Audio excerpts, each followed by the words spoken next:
जी sir है। सही है। अभी हम जो ये वाली बुक मैं आप लोगों को शेयर करूंगा, इसमें से हमने जो प्रैक्टिकल पॉइंट ऑफ व्यू से है, जो प्रोजेक्ट मैनेजमेंट का प्रोसेस है, वो हम इस बुक से करेंगे। इसमें वो पहला चैप्टर तो एज इट इज़ जिस तरह बुक्स में होता है, इंट्रोडक्शन का चैप्टर है। इंट्रोडक्शन में आपको पूरे कोर्स को इंट्रोड्यूस करते हैं कि प्रोजेक्ट क्या होता है, प्रोजेक्ट मैनेजर क्या होता है, प्रोजेक्ट का प्रोसेस क्या होता है, प्रोजेक्ट मैनेजर की रिस्पॉन्सिबिलिटीज़ क्या होती हैं, प्रोजेक्ट में क्या क्या मुश्किलात पेश आ सकती हैं, प्रोजेक्ट को कैसे कैसे हैंडल करना होता है, प्रोजेक्ट के स्टेक होल्डर्स कौन से हैं। ये सारी चीज़ें जो आपने प्रीवियसली हमने पढ़ी हुई हैं, ये जिस तरह वो कहते हैं कि सबसे पहले आपने प्रोजेक्ट के लिहाज से कोई आइडिया जनरेट करना होता है। आइडिया जनरेट होता है तो आप उसे इनिशिएट करते हैं। जो हमने पहले सबसे पहला फर्स्ट लेक्चर जो हमारा था वो इनिशिएशन पे था कि हम प्रोजेक्ट को इनिशिएट कैसे करते हैं। कोई ऐसा प्रोजेक्ट अंडरटेक नहीं करते जिसकी फ्यूचर में कोई वैल्यू ही ना हो। अब मैं आप लोगों को कहूँ कि आप एक पीसीओ लगाने का प्रोजेक्ट करो, तो क्या आप समझोगे कि वो वायबल है?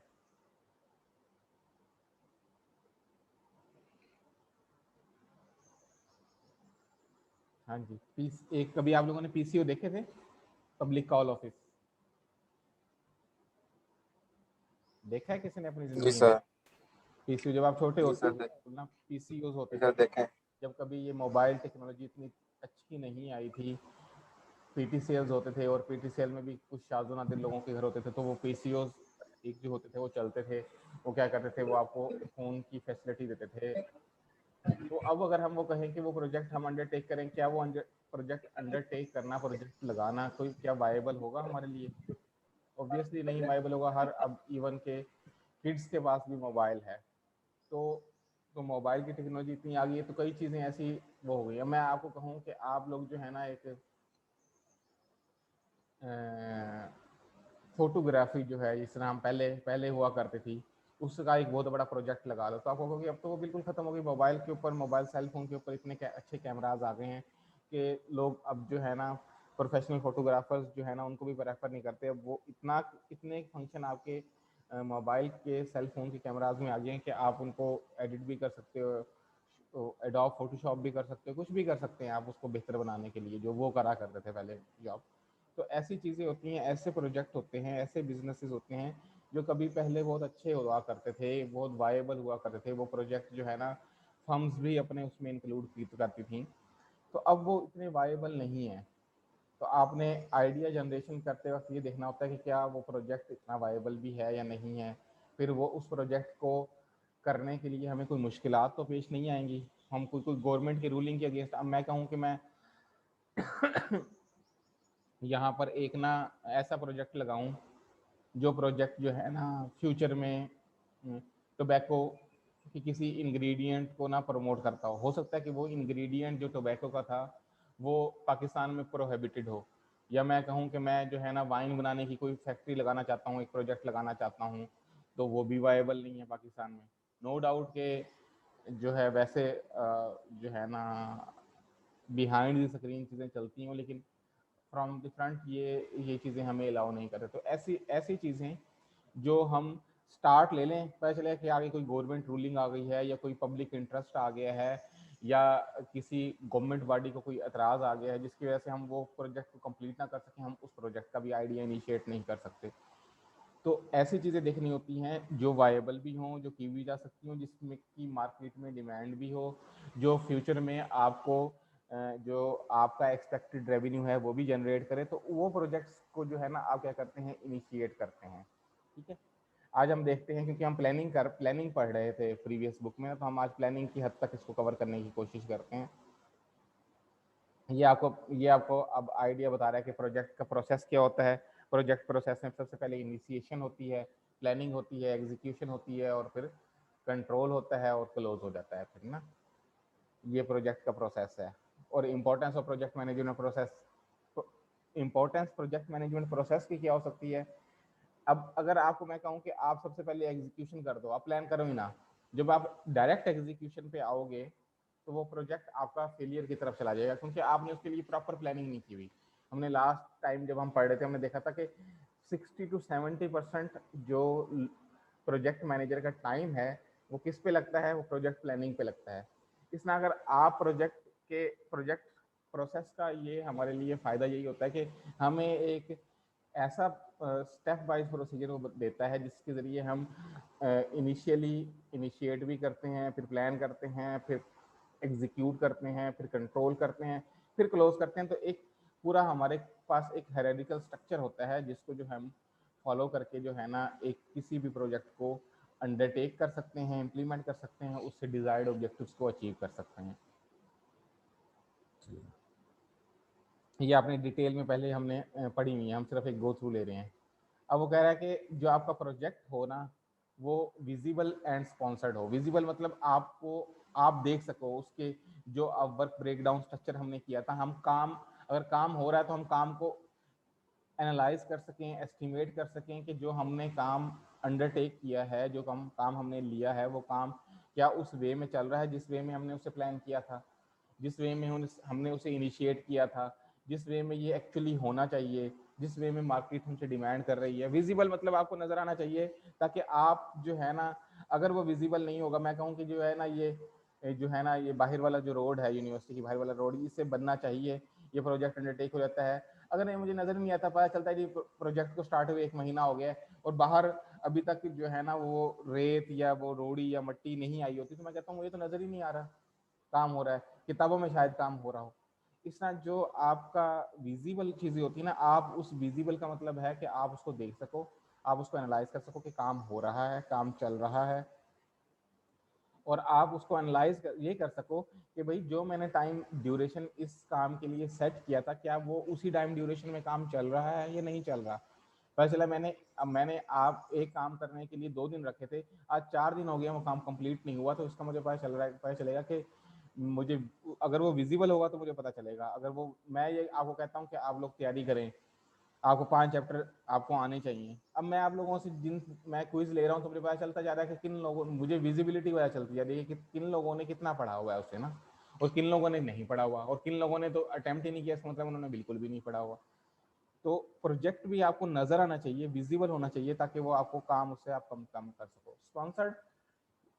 स्पॉन्सर्ड मतलब होता है फाइनेंस किसने करना है, पैसे किसने देने हैं, अगर कोई इश्यूज आते हैं उनको रिजॉल्व किसने करना है, अगर कोई फाइनेंशियल, लीगल या मैन पावर कोई भी कंस्ट्रेंट आती हैं, कोई मुश्किलात आती हैं, उसको स्पॉन्सर किसने करना है, उसको बैक किसने करना है, ये आपको पता होना चाहिए।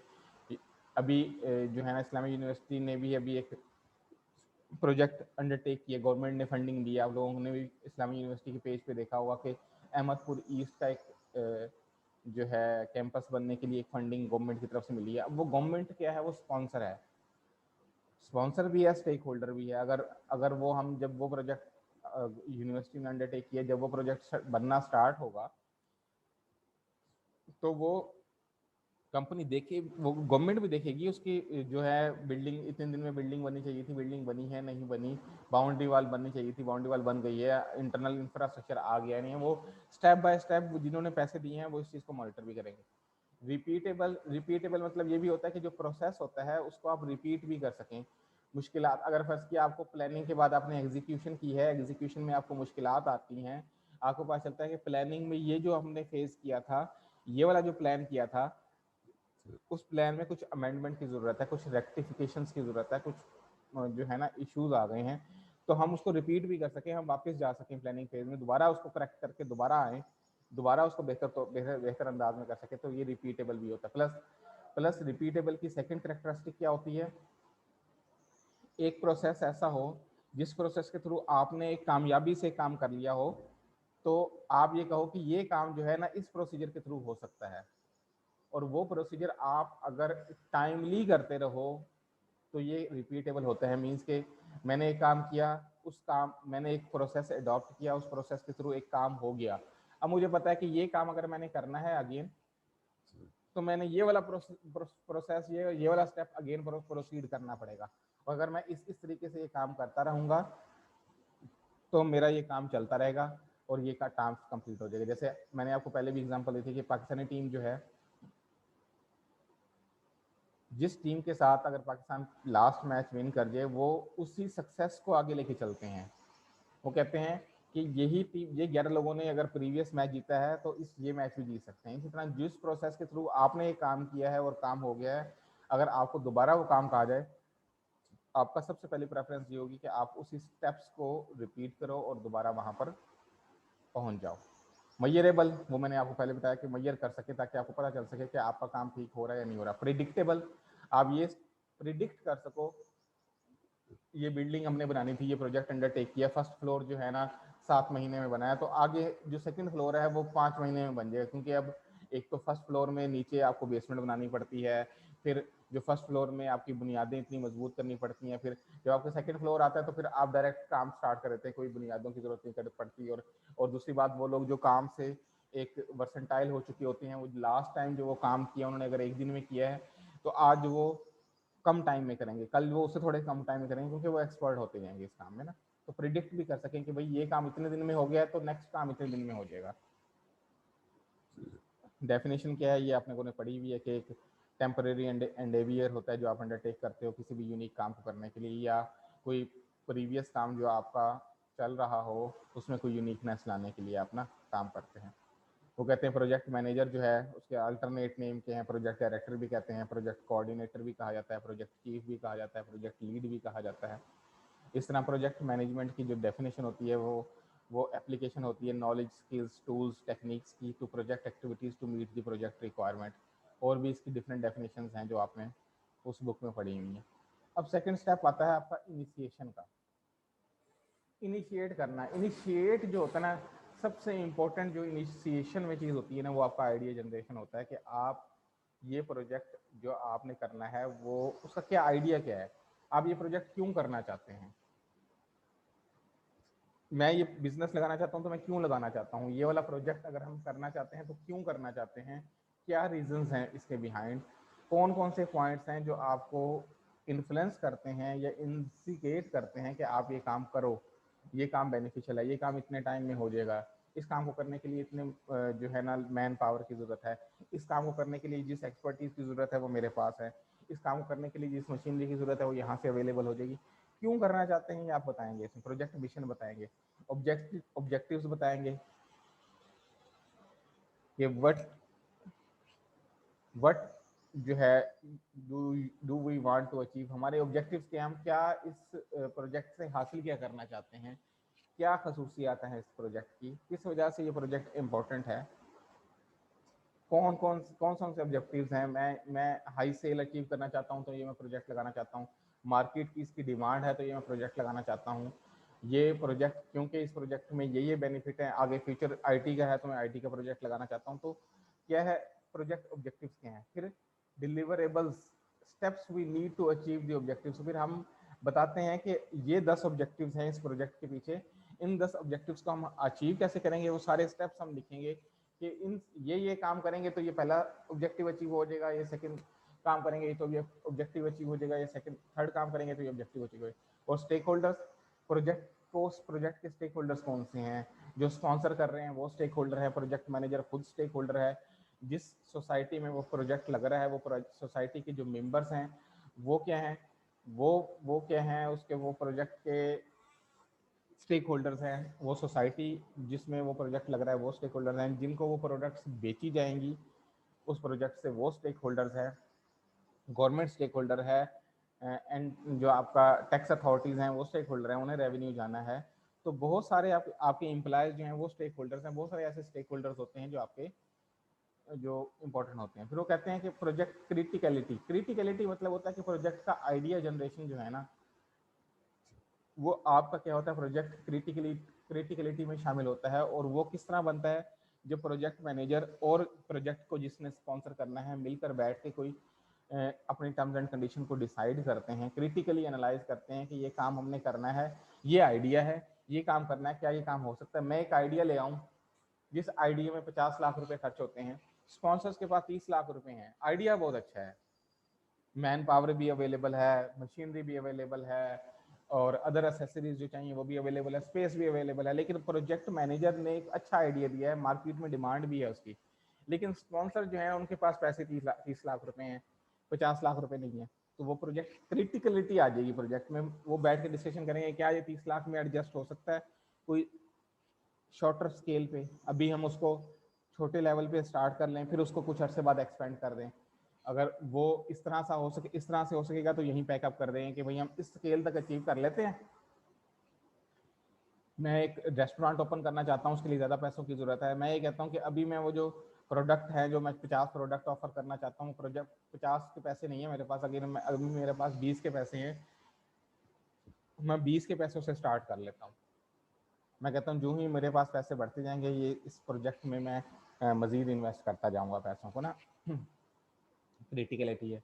दूसरा, जब स्पॉन्सर्स बैठेंगे तो वो कहेंगे कि यार इसकी तो मशीनरी यहाँ से अवेलेबल नहीं होगी, अगर जब तक हम मशीनरी लेकर आएंगे तो हमारा जो है वो टाइम लैप्स हो चुका होगा। ये प्रोजेक्ट क्रिटिकलिटी है। फिर ये भी हो सकता है कि जब वो बैठे प्रोजेक्ट स्पॉन्सर्स कुछ एडवाइस दें, वो प्रोजेक्ट मैनेजर कहें नहीं ये वायबल नहीं है, कोई गवर्नमेंट का लेजिस्लेशन इसमें जो है ना हमें इफेक्ट कर जाता है, तो ये भी प्रोजेक्ट क्रिटिकलिटी है। कोई भी आपने ना डिस्कस करना है कि वो जो आइडिया है वो आपका आइडिया क्या वो वाकई सक्सेसफुल आइडिया है या नहीं है। उसमें वो प्रोजेक्ट टाइप कहते हैं कि आप कॉम्प्लेक्स प्रोजेक्ट को लेना चाहते हैं, कम प्रोजेक्ट को लेना चाहते हैं, किस तरह लेना चाहते हैं। एक स्टेबल प्रोजेक्ट होते हैं। स्टेबल प्रोजेक्ट मतलब जिनकी हमें चीज़ें पता होती हैं। स्टेबल का मतलब क्या होता है, नॉर्मली आप लोग क्या लेते हो?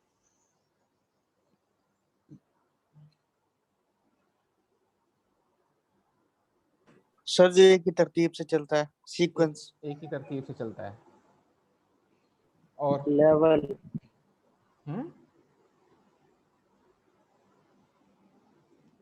क्या कह रहे हो बिशारत?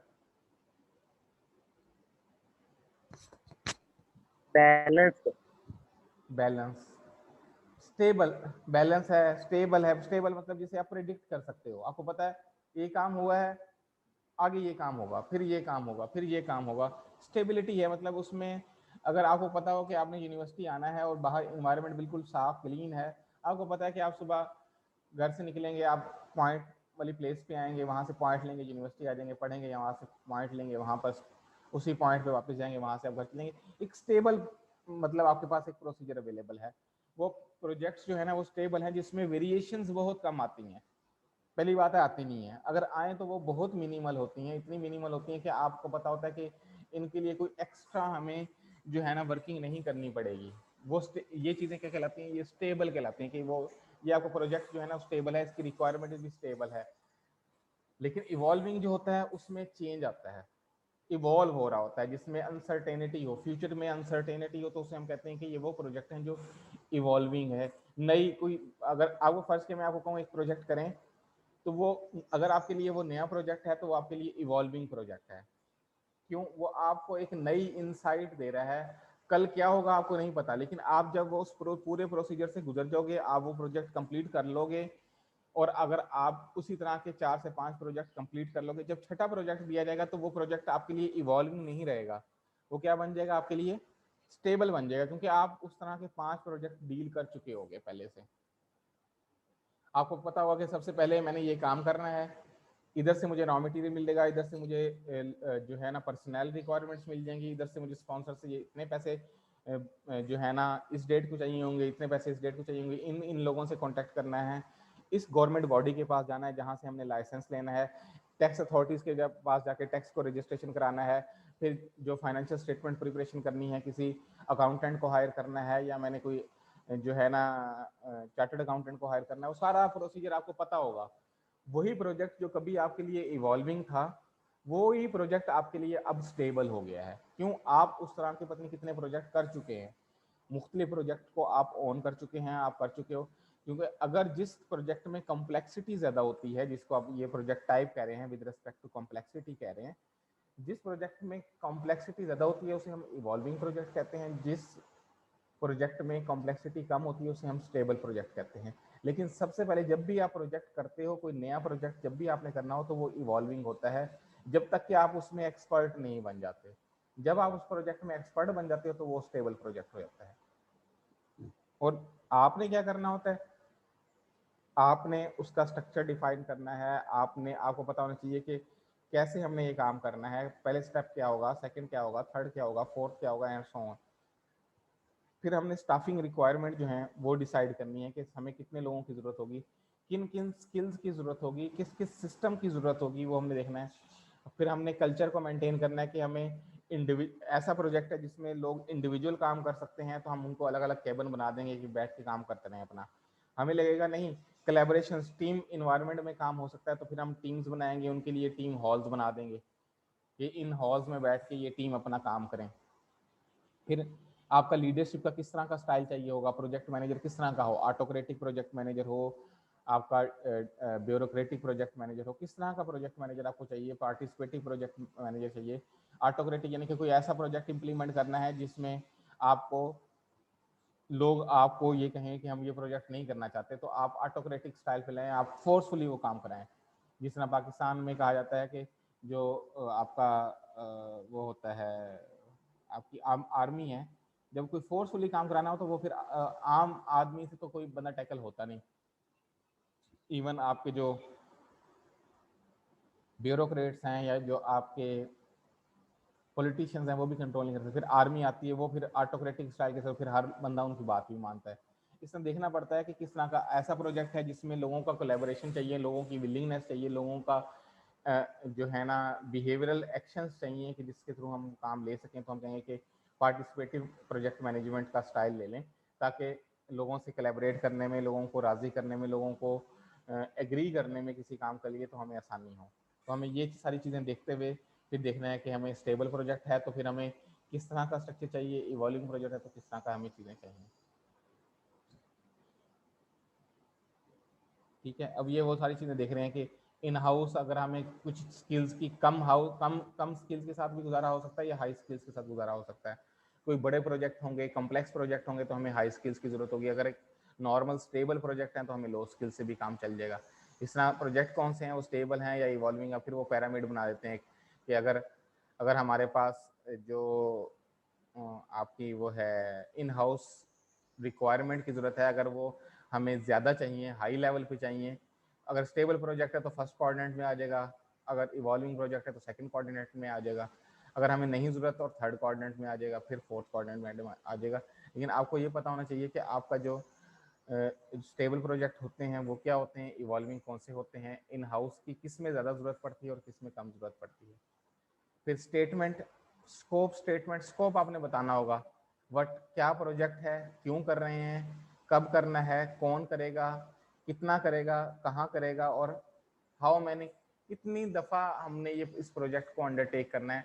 ये प्रोजेक्ट एक दफ़ा हमने लेना है, वो एक दफ़ा कंप्लीट होने के बाद कभी ये प्रोजेक्ट दोबारा नहीं आएगा। लेट्स सपोज हमें पता चलता है कि ये एक बिल्डिंग कंस्ट्रक्शन का प्रोजेक्ट है, यूनिवर्सिटी की बिल्डिंग है, यूनिवर्सिटी में कोई 10 बिल्डिंग्स बननी है, तो हमें पता है कि ये प्रोजेक्ट 10 टाइम्स रिपीट होना है। हाउ मेनी टाइम्स, 10 टाइम्स ये प्रोजेक्ट को रिपीट करना है। तो हमें पता होगा कि हमने जिन लोगों से कॉन्ट्रैक्ट करने हैं उन लोगों से किसी एक प्रोजेक्ट की हद तक कॉन्ट्रैक्ट नहीं करने, उन्हें बताना है कि अगर ये हम एक प्रोजेक्ट की हद तक कर रहे हैं, इस तरह के 9 प्रोजेक्ट हमने और भी करने हैं।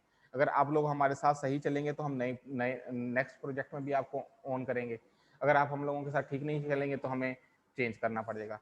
How do we know we achieve our goals, हमें पता होना चाहिए कि हमने गोल्स, हमारे गोल्स अचीव हुए हैं या नहीं हुए। मीन्स के जिस तरह हमने कहा था कि हम किसी भी एक काम को छोटे छोटे हिस्सों में तकसीम कर देंगे, जिसे हमने कहा था कि वर्क ब्रेक डाउन स्ट्रक्चर होता है ये, कि हम काम को छोटे छोटे हिस्सों में तकसीम करके हम बताते हैं कि ये जो प्रोजेक्ट है, इस प्रोजेक्ट को करने के लिए 20 काम करने पड़ेंगे। तो हमें पता हुआ कि एक काम करने के लिए हमारे पास पैसे कितने अवेलेबल हैं, टाइम कितना अवेलेबल है, कितनी रिसोर्सेज अवेलेबल हैं, और जब वो काम हो जाएगा एक, तो हमें हमें आइडिया हो जाएगा कि हमने इस काम के लिए 5 दिन रखे थे, क्या ये काम 5 दिन में कंप्लीट हुआ है। इस काम के लिए हमने 1 लाख रुपए रखे थे, क्या ये 1 लाख रुपए में हुआ है।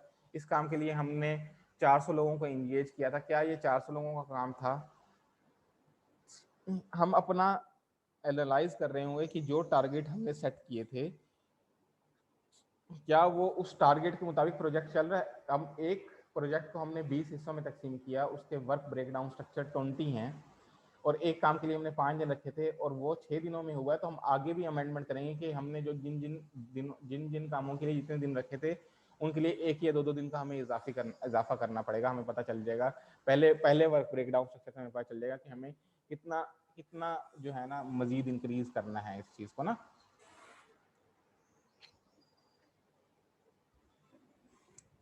ठीक है, what is out of the scope, और कौन सी चीज़ आउट ऑफ द स्कोप है, हम उस चीज़ को छेड़े ही ना जो हमारे स्कोप से बाहर है, क्योंकि उसमें हमारा टाइम भी लग जाएगा, हमारी कॉस्ट भी लग जाएगी। हमें उस चीज़ को, अब मैं आप लोगों को कहूँ कि आप लोग फाइनेंस पढ़ रहे हो, आप लोगों का किसी एक का इंटरेस्ट हो कि नहीं यार मैं अकाउंटिंग भी पढ़ लूँगा, फाइनेंस के लेक्चर भी पढ़ा हो, साथ साथ अकाउंटिंग के भी पढ़ रहा हो, तो वो उसके आउट ऑफ द स्कोप है।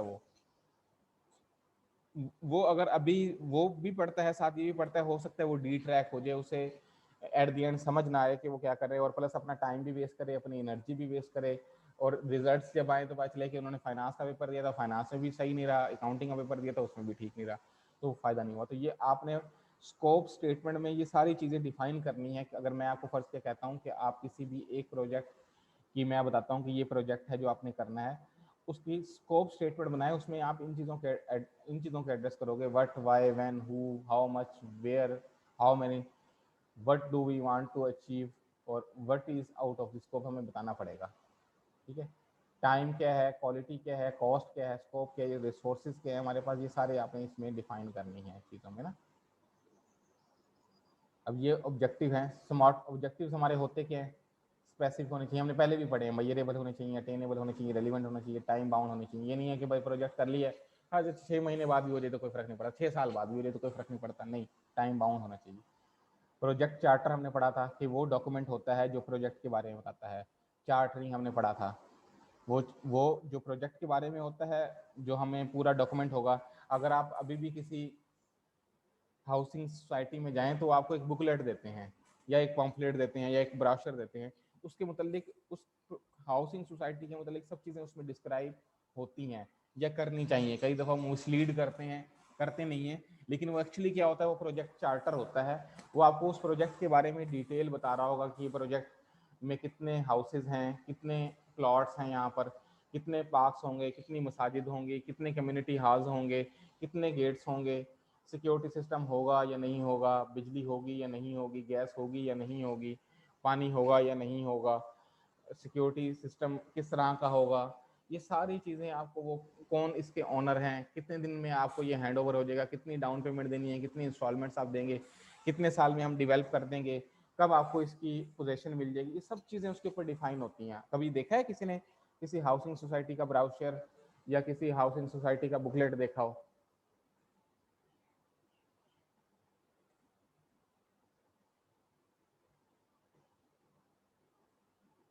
किसी हाउसिंग सोसाइटी का बुकलेट देखा है कभी किसी ने, इंटरेस्ट हो?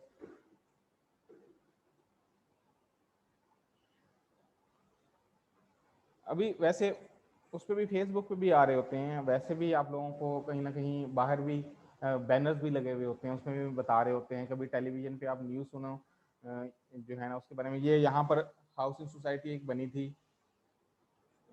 यूनिवर्सिटी के पास, अल रहीम हाउसिंग सोसाइटी, उसका बड़ा एडवर्टीजमेंट भी आ रही होती थी, बड़े बड़े पेनाफ्लेक्सेस भी लगे हुए थे, कभी किसने देखी हो तो। उसमें डिटेल, सारी प्रोजेक्ट के बारे में डिटेल आ रही होती है। वो एक्चुअली क्या होता है, वो प्रोजेक्ट का एग्रीमेंट होता है, प्रोजेक्ट चार्टर होता है, वो एग्रीमेंट होता है जो उस प्रोजेक्ट के बारे में सारी डिटेल बताता है, स्टेक होल्डर्स की इन्फॉर्मेशन देता है, प्रोजेक्ट मैनेजर कौन होगा, प्रोजेक्ट किस तरह काम करेगा, किन किन लोगों से हमने सप्लायर के एग्रीमेंट हैं, कौन कौन से हमारे सप्लायर्स हैं जो हम रॉ मटेरियल प्रोवाइड करेंगे, कौन कौन से हमारे बायर हैं जो हमसे इस प्रोजेक्ट की प्रोडक्ट्स को परचेज करेंगे। ये सारी चीज़ें हमारे प्रोजेक्ट चार्टर में आ जाती हैं। ये सारी हमने डिटेल पढ़ी हुई है पहले ना। जो हमने प्रोडक्ट बनानी है उसकी डिस्क्रिप्शन आ जाएगी, हाई लेवल क्या रिस्क वो हैं हमें फेस करने पड़ सकते हैं, हाई लेवल कंस्ट्रेंट्स क्या हैं, एजम्पशंस क्या हैं, साइन एंड अप्रूव्ड बाय कौन सा चीज़ें हैं, ये आपका सारा, ये इस तरह, ये देखो ना, इस तरह का एक बना होता है। प्रोजेक्ट नेम क्या है, प्रोजेक्ट कोड क्या है, स्टार्टिंग डेट क्या है, एंड डेट क्या है, कौन कौन से स्पॉन्सर हैं, कौन कौन पैसा लगा रहे हैं, कौन कौन से इसके वो हैं, टीम मेंबर्स कौन सकते हैं, प्रोजेक्ट मैनेजर कौन होगा, सपोर्ट किसकी अवेलेबल होगी, गोल्स ऑब्जेक्टिव क्या हैं इस ये प्रोजेक्ट, स्कोप क्या है, कहाँ कहाँ ये होगा, कितने पैसों की ज़रूरत है, कितना टाइम लगेगा, अप्रोच किस मेथड से हम ये काम करेंगे, माइलस्टोन्स जो हमारे ये हमने यहाँ पर अपने ऑब्जेक्टिव्स बनाए हुए होते हैं, उस पर ऑब्जेक्टिव्स के बारे में ना बताते हैं। एक मिनट होल्ड कीजिएगा, शायद अमीन साहब की कॉल है। अस्सलाम वालेकुम सर। वालेकुम अस्सलाम। अल्हम्दुलिल्लाह सर, आप सुनाएं, ठीक है? जी सर, डिपार्टमेंट हूँ सर। अभी तो मैडम आई हुई थी एक अपना, वो जो, हाँ वो आई हुई थी, उनका कोई डिफेंस प्रपोजल डिफेंस है ना। हाँ वो आई हुई थी, बस और तो कोई नहीं आएगा मतलब। पता नहीं, नहीं वो तो कौन कैंपस में है यहाँ जो आई हुई शेख साहब वगैरह, तो बस नहीं आएगी। ठीक है, इजी इजी होकर आए। नहीं नहीं इजी होकर आए, कोई मुश्किल नहीं। अभी कोई आएगा तो मैं बता दूँगा। अगर सर खैरियत, हाँ हाँ हाँ हाँ, उनका वो चल रहा था। अच्छा अच्छा अच्छा, ठीक है, हो जाएगा सर। ठीक है, चलो ठीक है। नहीं अभी नहीं पता किया, बस क्लासेस से फ्री होकर पता करता हूँ।